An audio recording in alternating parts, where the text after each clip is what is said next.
விருந்தினர்களை பற்றி சில வார்த்தைகளை சொல்ல விரும்புகின்றேன். திருமதி பாஸ்கர் அவர்களை பற்றி உங்களுக்கு நான் சொல்ல தேவையில்லை. தினந்தோறும் அல்லது வாரம் ஒரு முறையாவது நீங்கள் டிவியில் அவங்களுடைய பட்டிமன்றமும் ஆன்மீக சொற்பொழிவு கேட்டுக்கொண்டே இருக்கின்றீர்கள். அவர் மேடை பேச்சாளர் மட்டுமல்ல, ஆன்மீகத்திலையும் இலக்கியத்திலும் அவங்களுடைய பணி மிக சிறப்பாக அமைந்திருக்கின்றது. அவர்களுக்காக காரைக்குடி கம்பன் விழாவிலேயே அவர்களுக்கு கம்பன் விருது வழங்கப்பட்டிருக்கிறது. அதே மாதிரி தமிழ்நாடு அரசால் தமிழ் வளர்ச்சித்துறை வழங்கும் கம்பன் விருது 2022 வழங்கப்பட்டிருக்கின்றது. திருவாவடுதுறை ஆதீனம் வழங்கிய செந்தமிழ் கலாநிதி விருது 2018 வழங்கப்பட்டிருக்கிறது. ஸ்ரீராம் நிறுவனம் வழங்கிய பாரதி இலக்கிய சார்பாகவும் பள்ளி சார்பாகவும் வருகை என்று வர கேட்டிருக்கின்றேன்.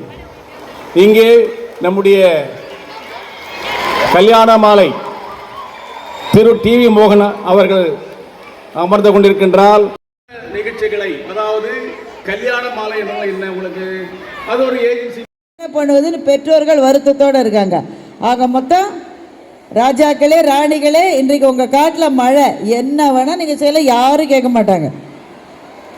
இந்த மாதிரி திருவிழா ஆனுவல் டே எல்லாம் வந்தால் நான் ஸ்கூலில் படிக்கிறப்போ எனக்கு ரொம்ப பிடிக்கும். ஏன்னா ஒரு மாதம் ஒரு கிளாஸும் நடக்காது. இப்போ தானே ஆஃப் இயர்லி ரிசல்ட் வந்துருச்சா இல்லையா? உங்களுக்கெல்லாம் வரலையா? அந்த ஆசிரியர் இப்போது எங்கே இருக்கிறார்னு கூட எனக்கு தெரியாது. ஆனால் இன்றைக்கு எனக்கு ஏதாவது சின்ன சின்ன பெருமைகள் இருந்தால் அதற்கு முழு காரணம், முதல் காரணம் அந்த ஆசிரியர் மாற்றிருந்தார். எனவே இங்க இருக்கிற பெற்றோர்கள் பிள்ளைகளுக்கு நான் சொல்ல விரும்புகிற ஒரே ஒரு விஷயம், பெற்றோர்கள்லாம் ஒத்த பிள்ளையா வச்சுக்கீங்க. உங்களுக்கு தோணும் உங்க பிள்ளைதான் உலகத்திலேயே பெஸ்ட்னு, அதுல ஒன்றும் தப்பு இல்லை, எல்லாருக்கும் அப்படிதான் இருக்கும். ஆனால் ஆசிரியர்களை நம்புங்க. ஒரு ஆசிரியருக்கு மாணவனை மாணவியை எவ்வளவு தெரியும் என்றால் சில சமயம் அப்பா அம்மாவை விட அவங்களுக்கு தான் தெரியும். எந்த மாணவனால் என்ன இப்ப இந்த 2 பேரை சூஸ் பண்ணீங்கல்ல, உங்களுக்கு அந்த 2 பேரையும் ரொம்ப பிடிக்கும்னு அந்த தமிழ் டீச்சர் சூஸ் பண்ணிருக்கோம். இப்ப நல்ல பிள்ளை சொன்னதெல்லாம் கேட்ப, அதுக்காக சூஸ் பண்ணுவீங்க இல்ல.